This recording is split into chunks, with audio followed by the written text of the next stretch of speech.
very clear tone and context for the proceedings ahead. It is now my honor to invite Lieutenant General Ajay Kumar Singh, Param Vishishta Seva Medal, Ati Vishishta Seva Medal, Yuddha Seva Medal, Sena Medal, Vishishta Seva Medal, retired, former General Officer in Commanding Chief, Southern Command, and now a member of the National Security Advisory Board. A distinguished military leader and a strategic thinker, he brings with him decades of exemplary service, operational leadership, and deep engagement with India's evolving national security landscape. His experience across military command, strategic policy, and defense affairs lends both depth and perspective to conversations that are critical to the future of India's security architecture. At a time when the nation is navigating complex geopolitical realities and redefining the contours of self-reliance, jointness, and strategic preparedness, his insights remain both timely and invaluable. Sir, may I now request you to kindly address the gathering.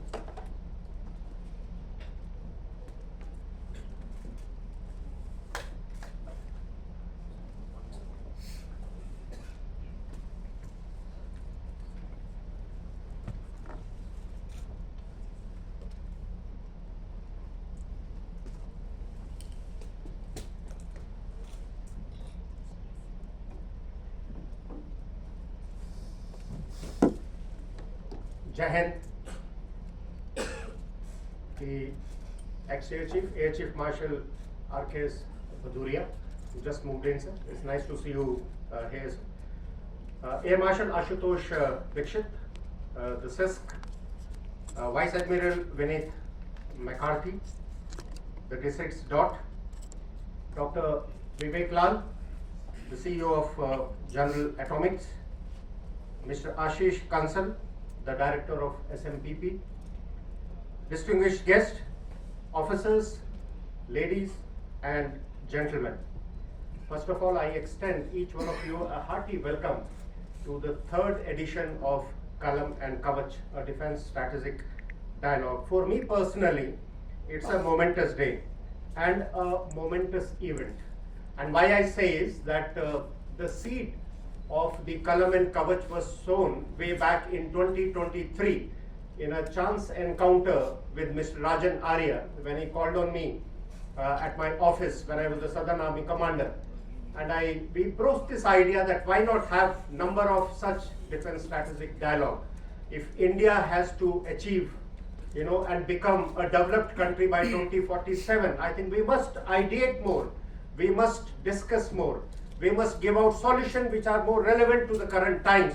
And that's how the Kalam and Kavach was formed. And I'm so happy that the passion and the experience of Mr. Rajan Arya and the youthful energy of Shivam and the combined might of their team has really made the Kalam and Kavach grow in size, in stature, and also, in a very meaningful dialogue on this very important, in this very important domain. At the same time, I also take this opportunity to apprise this distinguished audience that we have launched a think tank in Dehradun by the name of BHISM, Bharat Himalayan International Strategic Bunch. I said, why should Delhi have all the fun? Dehradun, which is just about 2.5 hours away. You are all aware that the Honorable Prime Minister, just about a month back, opened the elevated, flyway to Dehradun, and the distance between Delhi and Dehradun has now been shortened to a mere 2.5 hours. Dehradun in itself boasts of a large number of national and international institutions. It has the Lal Bahadur Shastri National Academy of Administration, situated in Mussoorie. It also has the IIT, the erstwhile University of Roorkee, which is located at Roorkee. It also has the Forest Research Institute, the Indian Military Academy. It also has the Wadia Institute of Geology. It has various other establishments and institutions, as also a large fraternity of retired diplomats, bureaucrats, and the veterans. And I thought that Dehradun, because of its climate and because of its salubrious environment, would be an ideal place to sort of ideate and discuss on these moot issues of defense strategy. So I would very much appreciate, in fact, this is our first program in collaboration with Kalam and Kavach, and soon we are also having a seminar which is taking place in Pithoragarh. So the event has already started. In fact, first of the research paper that we published was on the India strategic culture. I in fact can speak on India strategic culture, but I am here to speak on JAI. Three very important words: jointness, Atmanirbharta, and innovation. Now these three words give and raise three important questions. One about jointness: can we fight as one?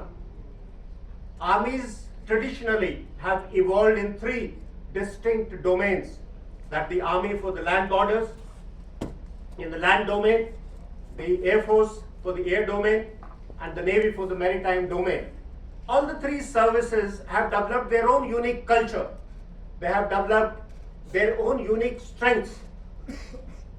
But today is the time of multi-domain warfare. The conflict is not restricted merely to the three domains of land, sea, and air.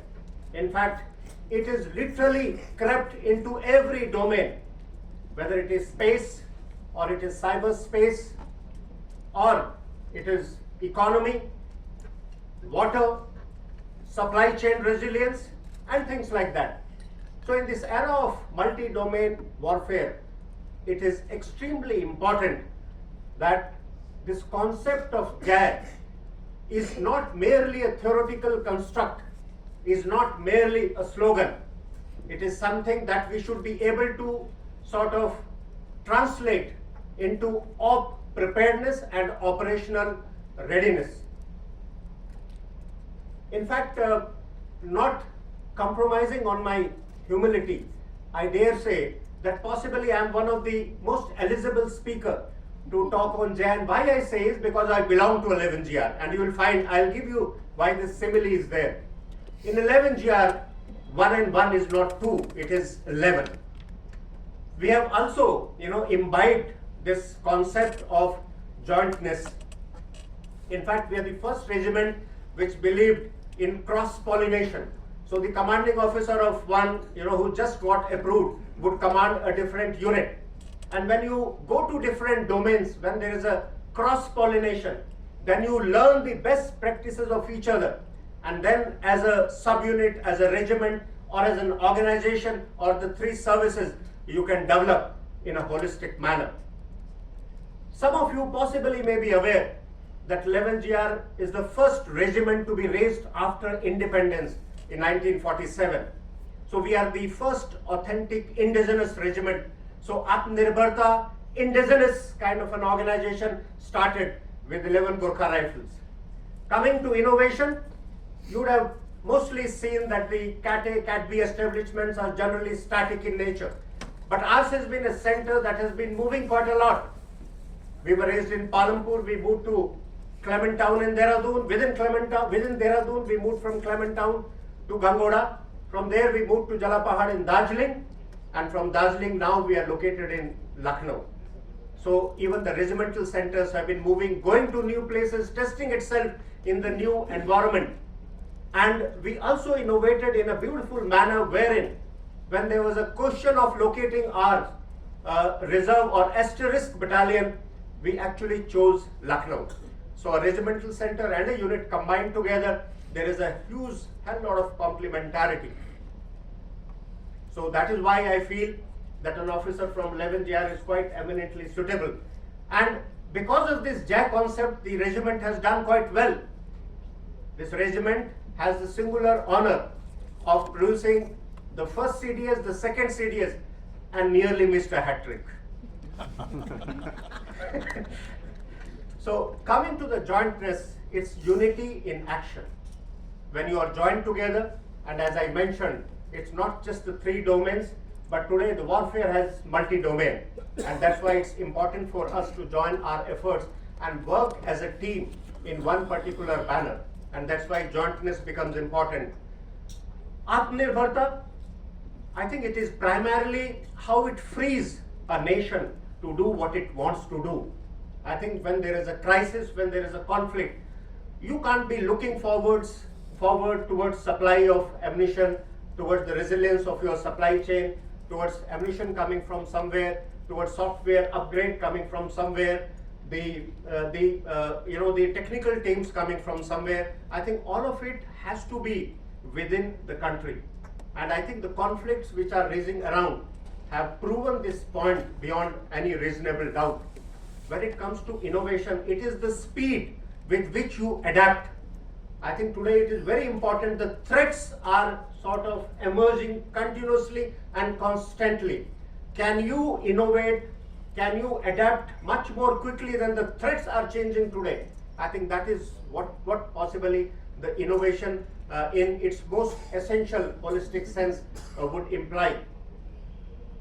In fact, when you today what is required, is this in a absolutely sort of integrated manner. When you look around today, this is a period of strategic flux. It's a period of conflict. Today, after the Second World War, maximum conflicts are enraging in the world. Total of 61 conflicts, 23 of them have developed into a full-scale war. And these are in fact emanating without giving even an iota of time for preparing yourself. A small drone attack can lead to a conflict. A supply chain disruption, a logistic disruption can lead to a conflict. Conflict itself is taking various hues and forms. You have, the constricting of the Strait of Hormuz itself has created such kind of issue that our Honorable Prime Minister just about a couple of days back has mentioned that I think for 1 year we have to take certain steps to make sure that we are able to protect our own vital interest and can get about our normal business. So the point that I'm making is that the conflict itself is changing. The technology is making a very important, significant contribution towards this in a manner that while the nature of the war remains the same, but the character of warfare has definitely changed in a very, very important manner. While India has, not from now, but from times immemorial, has been aware of this particular, in fact, I will quote 3 Sanskrit shlokas to just make sure and focus on this point. The first is from Bhagavad Gita. It says, Yog Karmasu Kaushalam. That means excellence and skill in action. So focus is on translating theory into action, not just ideating, not just talking, not just discussing, but how all those concepts can be in fact brought into making sure that we are operationally ready. One of our most ancient treatises, that is the Rig Veda, says, Sangach Dhvam Samvadhvam Samvo Manasi Janatam. It means move together, speak together, let your minds be in harmony. I think one of the most important buzzwords as far as the jointness, Atmanirbharta and integration is concerned. Our Etre Brahmana says Chareveti, which means keep moving forward. Coming back to the nearer times, I think 1971, the 13 days Blitzkrieg, I think this was a beautiful, sort of a demonstration what jointness and innovation can do. Given adequate time, given the joint planning and a joint execution and innovation in the operational domain, in just a matter of 13 days, I think we created a nation, not only created a nation, but the largest surrender outside of the First and the Second World War took place when 91,000 Pakistani prisoners, prisoners of war were taken. And especially in the present domain also, I must in fact commend the CISC is here, and I think the IDS under the CDS have taken really great pains. And if you see today, the number of activities that have taken, and I'm very happy to note that in present times, immense progress has been made towards jointness, Atmanirbharta, and innovation. Headquarter IDS has identified 8 broad domains for jointness and integration. 197 initiatives have been taken, and out of these 197 initiatives, 54 have already been completed. That means 1/4 have already been done. The joint org discussions and common operations planning process have become a norm now. The Deep Purple division in the Defence Services Staff College is creating joint syllabus and joint content. The tri-service exercise are being conducted. In fact, as a Southern Army commander, I was fortunate to make sure that the first tri-service exercise was conducted in Southern Command, which in fact laid down the blueprint for the further exercises to commence. The joint capability development as a process has become the norm. We are working towards a joint communication architecture. The cross-posting of officers have started. We are also developing the common administrative and legal processes. And I'm also happy to announce that the defense acquisition procedure is also under revision. I think it's still there in the open domain. It's very important for us that our process, which hitherto was process driven, has to become outcome oriented. It has to have sort of multiple avenues through which you can procurement. And I think focus has to be on the R&D, and focus also has to be on the hand holding of the people, especially the startups who are at the threshold of innovation. So immense work has been done. The only thing possibly is that this pace of work has to be hastened. And I think what's more important today, apart from this step, is that the mindset has to change. I think it's extremely important today that we have trust in each other, and the mindset has to change. The mindset has to become actually purple. And finally, I think we should be open to learning from everywhere, even from Bollywood. I would take your attention to a famous dialogue in 1997 from the famous movie Border. हम ही हम हैं तो क्या हम हैं, तुम ही तुम हो तो क्या तुम हो. So I think it's important today. Let's jointness be the mantra. Let's integrate, let's innovate, and let's achieve self-sufficiency. Self-sufficiency in the spiritual domain is known as Purnata.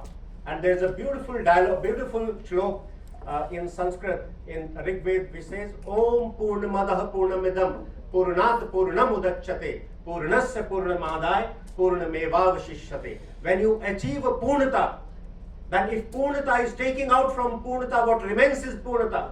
And when Purnata gets merged with Purnata, what actually comes out is also Purnata. So let's be self-sufficient. Thank you. I have enjoyed interacting with you. Jai Hind.